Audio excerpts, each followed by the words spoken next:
नमस्कार, मैं सुष्मिता मिश्रा। आप देखना शुरू कर चुके हैं 4 PM यूपी।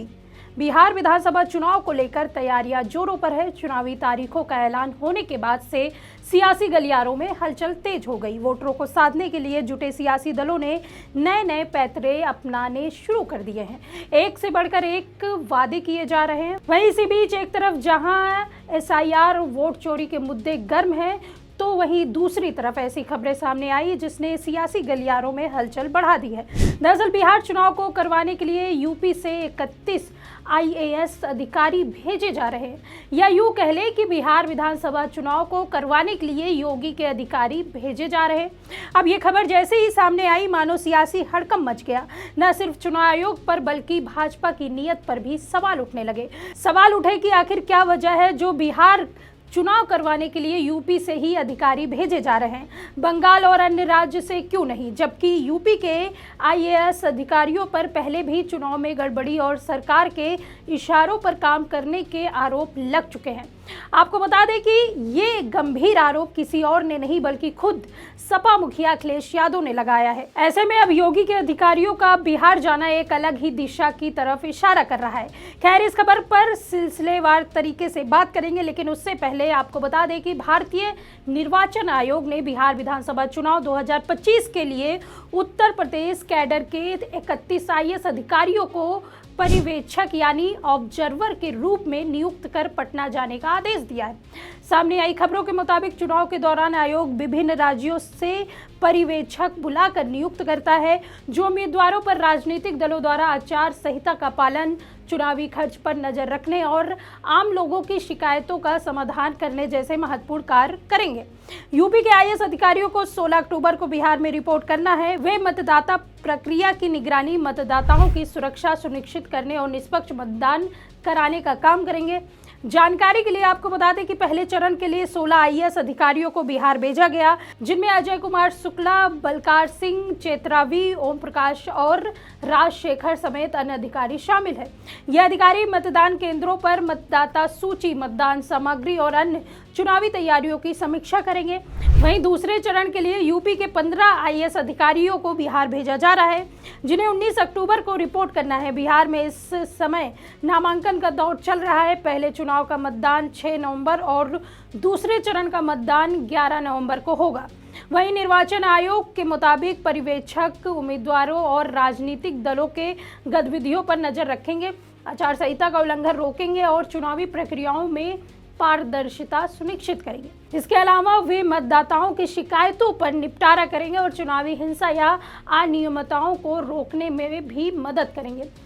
इससे यह सुनिश्चित किया जाएगा कि बिहार विधानसभा चुनाव निष्पक्ष, स्वतंत्र, सुरक्षित तरीके से संपन्न हो। हालांकि योगी के अधिकारियों की क्या विश्वसनीयता है, ये बात आज सियासी रुचि रखने वाला बच्चा जानता है। ऐसे में सपा मुखिया अखिलेश यादव के आरोपों को कैसे भुलाया जा सकता है। आपको याद दिला दें कि यूपी उपचुनाव की वोटिंग के बीच सपा प्रमुख अखिलेश यादव ने जब लखनऊ में अचानक प्रेस कॉन्फ्रेंस बुलाई, उस दौरान सपा कार्यालय में उन्होंने कहा, चुनाव आयोग की इंद्रियां काम नहीं कर रही हैं, चुनाव आयोग को न दिखाई दे रहा है ना सुनाई दे रहा है, इसलिए इतनी शिकायत के बाद भी आयोग कोई कार्रवाई नहीं कर रहा है। उन्होंने मुरादाबाद के कमिश्नर IAS अजय कुमार समेत 10 अफसरों के नाम गिनाते हुए उन पर गड़बड़ी का आरोप लगाया था। कहा ये अफसर धांधली कर रहे हैं, पुलिस और प्रशासन के अफसरों का नाम भी देखें। अखिलेश यादव कड़ी नाराजगी जताते हुए कहा था कि योगी सरकार का सिंहासन हिल गया है, सपा के वोटर को वोट नहीं डालने दिया जा रहा है। मैंने अपने साथियों से कहा है कि सभी वीडियो एकत्रित करें, अफसरों की नौकरी और समाज में बनी इज्जत जाएगी। आलम यह रहा कि अखिलेश यादव के PC के बाद खुद भाजपा के प्रदेश अध्यक्ष भूपेंद्र चौधरी को PC करनी पड़ी। उन्होंने कहा कि आरोप उनकी हताशा को दिखा रहा है, सपा चुनाव को रक्त रंजित करने की कोशिश कर रहे हैं। हालांकि उस वक्त अखिलेश यादव ने गुस्से में आकर कहा कि भाजपा हार के डर से पूरे प्रशासन में दबाव बना रही है, भाजपा अधिकारियों के जरिए गुंडागर्दी करा रही है। मैं सभी वोटर से अपील करता हूं कि एक बार नहीं बार बार बूथ पर जाए, बूथ पर डटे रहे, अपना वोट जरूर डालें। सपा ने चुनाव आयोग से शिकायत की थी तो आयोग ने कहा था कि पुलिस कहीं भी मतदान से नहीं रोक सकती, लेकिन वीडियो सामने आने के बाद आयोग ने निर्देश के बाद भी पुलिस ID चेक करके मतदाताओं को डरा रही है। साथ ही उन्होंने कहा कि भाजपा चुनाव जीतने के लिए बेईमानी कर रही है। सिर्फ जनता ही नहीं, भाजपा के लोग भी इसके खिलाफ है। योगी सरकार का सिंहासन हिल गया है। दिल्ली और दोनों डिप्टी दोनों भी सरकार के खिलाफ है। सपा के वोटर्स को वोट नहीं डालने दिया जा रहा है। मैंने कहा है कि सभी वीडियो को एक साथ ले आएं। वे अपना सिंहासन बचाना चाहते हैं। उपचुनाव के बाद सिंहासन भी चला जाएगा। गड़बड़ी करने वाले पुलिस और प्रशासन के अफसरों का नाम भी देखें, किसी को बख्शा नहीं जाएगा। न्यायालय का फैसला इसके खिलाफ जाएगा। न्यायालय किसी को नहीं छोड़ेगा। बेईमानी का ठप्पा लगाकर अफसर अपना करियर और जिंदगी बर्बाद कर देंगे। चुनाव आयोग का फैसला सपा के पक्ष में आएगा, लेकिन कोर्ट का फैसला अफसरों के खिलाफ आएगा। उन्होंने बेईमानी करने वाले अफसरों की जानकारी मांगी। सुनने में ये भी आ रहा है कि 4-5 अफसर गड़बड़ी कर रहे हैं। भाजपा सरकार के पास डीएम और एसपी हैं। भाजपा बेईमानी करा रही है। जो अफसर पहचान पत्र छीन रहे हैं उनका वीडियो बनाए। प्रशासन वोट डलवाने के लिए काम करता है, वही प्रशासन अब वोट नहीं डालने दे रहा है। अच्छा, आपको बता दें कि योगी के ये अधिकारी न सिर्फ भाजपा को चुनाव जितवाने में मदद करते हैं, बल्कि विपक्ष के नेताओं की छवि बिगाड़ने में भी अहम भूमिका निभाते। जी हाँ, सही सुना आपने। ये बात सुनने में थोड़ी अजीब लगेगी, लेकिन बात सच है। आपको याद ही होगा कि जब अखिलेश यादव ने सीएम हाउस छोड़ा था तो उन्हें लेकर क्या क्या बातें फैलाई गई थी। उन्हें टोटी चोरी और न जाने क्या क्या बोला गया था। लेकिन क्या आप जानते हैं किसकी वजह से ये हुआ? इसके पीछे कौन था? आपको बता दें कि इस षड्यंत्र के पीछे एक आईएएस अधिकारी था।